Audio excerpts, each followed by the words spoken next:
What's going on, guys? My name is Andrew and welcome back to a brand new exciting video. Today I'm going to be answering a question that many people have asked me on YouTube, and a question that I've kind of avoided for a long time. A lot of people asked me how I edit my videos, and that's not very specific, and that's kind of a very broad topic. It's taken me a long time to develop my editing style, and I feel like I'm just now starting to get my own unique style on YouTube. So to go into detail about every specific transition or effect that I use in my videos would just take too long. Plus, how to specifically do different effects in video varies depending on which editing software you use. I personally use Final Cut Pro X, and I know a lot of people don't have the option to use that editing software, so I didn't want to make a video just about Final Cut Pro X because that would leave out like the majority of my audience who don't have Final Cut Pro X. But a lot of you guys were asking for this video, and I still wanted to answer your question. So today I'm going to be making a video on how I edit my videos, but I'm going to be making it in a way that applies to pretty much any editing software. I hope you guys enjoyed this video. If you do, be sure to give it a big thumbs up, and let's jump right on into it. So the first thing that I always do whenever I begin a video, whenever I start editing a video,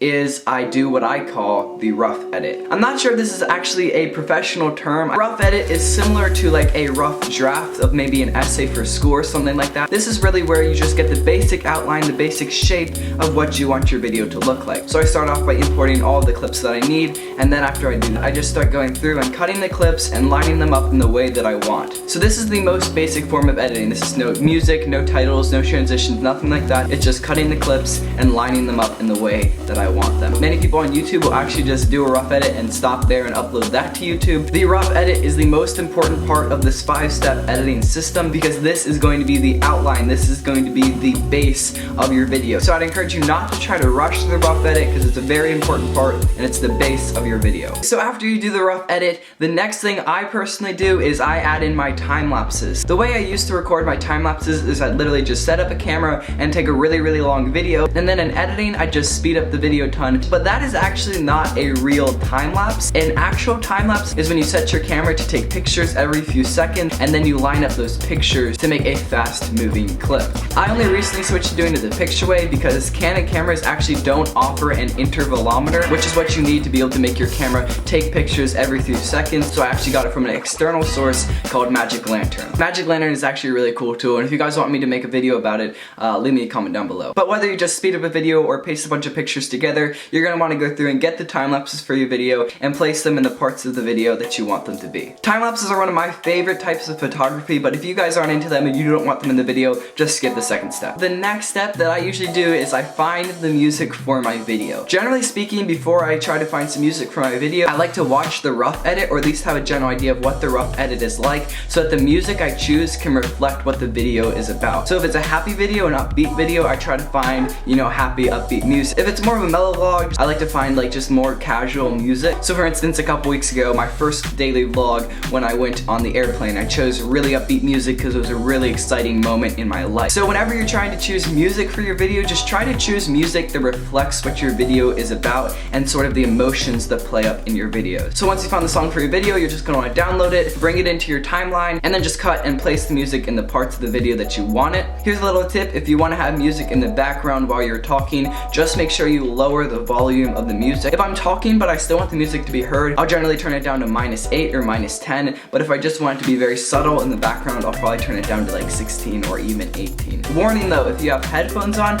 you're going to be able to hear the music a lot more clearly than if you're just listening through a speaker. Whenever I edit, I have headphones on, so then I'll be listening to the music and I can hear it really well. But then when I upload it to YouTube and then I take my headphones out and I listen to it through the computer speaker or my phone speaker, I can barely hear the music at all. So just know that the headphones almost overcompensate for how loud the music will be. Music is a very powerful tool, but try to have a fine balance between parts that you're using music and parts that don't have music, and only place it in the parts that music actually enhances the video. Especially if it's a vlog. If it's a video like this, I'm probably gonna have music going pretty much the entire time, but if it's a vlog, you're not gonna want to have music going the whole time. So yeah, music is a very powerful tool, but just try to get it to reflect your video, use it sparingly, and make sure if you're talking over it, you lower the volume of the music. Alright, so the next step is what I call the spice up edit. You have the rough edit, you have the few in between, and then you have the spice up edit. So this is where you add in your transitions, your titles, your effects. I don't color grade for all of my videos, but the videos I do, this is the time that I'm gonna do it. So yeah, just add in any titles, effects, or transitions, or color grading that you want in the video. This is kind of the part that just ties the video all together. You have the rough edit, you have the music, and they're kind of working together, but this is the part that just cinches it together. And then the last step is something that I've only recently started to really do, which is try to add motion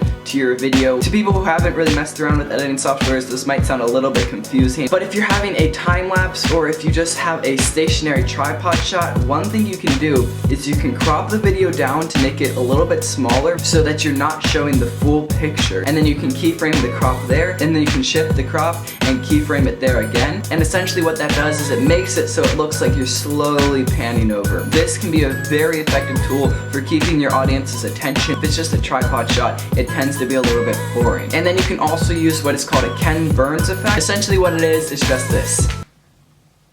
Yeah, so it's just a slow moving in of the crop or moving out of the crop, and it just adds some motion to your video, which just tends to make your video a little bit more interesting. Alright, so that is pretty much it. Those are my 5 steps for editing. I don't always use those steps in that exact order. I can sometimes combine those steps, but those are some general things that I do in my videos. I hope all of those steps could apply to whatever editing software you're using, and I hope I wasn't too confusing for you guys. If you guys are confused about anything that I said, just like do a quick search on Google, and I'm sure you'll be able to figure it out. At least that's what I would do. But I hope you guys all enjoyed this video. I hope you found it helpful or at least entertaining, and I think that is it. So I'll see you guys tomorrow. Peace.